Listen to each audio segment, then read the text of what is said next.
नाग पंचमी की सभी भारतवासियों को और डुग्गर देश के सभी वासियों को बहुत बहुत शुभकामनाएं। नाग पंचमी का यूं तो भारतवर्ष में ही एक खास महत्व है, मगर जम्मू कश्मीर, हिमाचल और उत्तराखंड जैसे पहाड़ी राज्यों में नाग पंचमी का कुछ अलग महत्व माना जाता है। पुरातन कथाओं के अनुसार ये नागों की धरती रही है और इसलिए हम जिस जमीन पर रहते हैं ये नाग देवता की जमीन मानी जाती है और ऐसा माना जाता है कि हम उनसे उधार लेकर ये जमीन रह रहे हैं। इसीलिए उन्हें साल में एक दिन पूजा जाता है ताकि वह हमारे परिवारों की रक्षा करे। वहीं दूसरी ओर जम्मू के डुग्गर देश में यूं तो नाग पंचमी तकरीबन हर जाति में मनाई जाती है, मगर खास तौर पे ब्राह्मण कुंभों में इसका खास महत्व है। जितने भी ब्राह्मण परिवार हैं, चाहे वे अलग अलग सरनेम या अलग अलग जाति के हों, अलग अलग कुंभों से हों, उनके घर में अलग अलग तरीकों से नाग पंचमी को मनाया जाता है। सबसे पहले तो मैं आपको बता दूं कि नाग पंचमी जो है भादो मास की पांचवी जो पंचमी होती है उस दिन नाग पंचमी मनाई जाती है और ये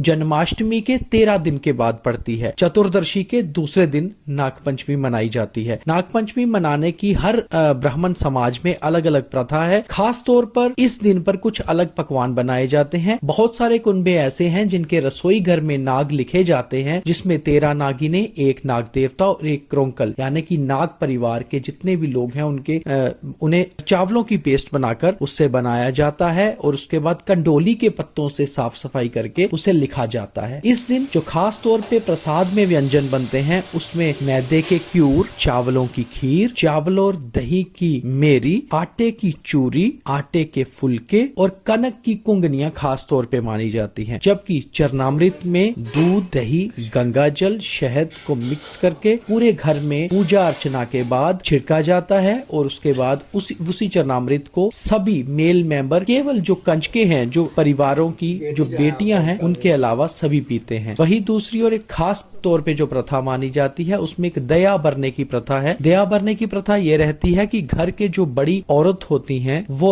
जितने भी घर के पुरुष या लड़के हैं, मेल मेंबर हैं, उनके नाम पे आटा निकालते हैं, क्योंकि नाग देवता की पूजा लड़कियां यानी कि घर की जो बेटियां हैं वो नहीं करती, इसलिए उनके नाम का आटा नहीं निकाला जाता। और ये दया भरने के बाद प्रसाद सहित जो हमारे कुल पुरोहित हैं उनको देके सभी प्रसाद ग्रहण करते हैं। इस वीडियो को हिंदी में बनाने का केवल और केवल मकसद ये था कि जो डोगरों के अलावा भी हिमाचल, उत्तराखंड या बाकी राज्यों में नाग पंचमी मनाई जाती है, कम से कम वे इसके महत्व को समझें।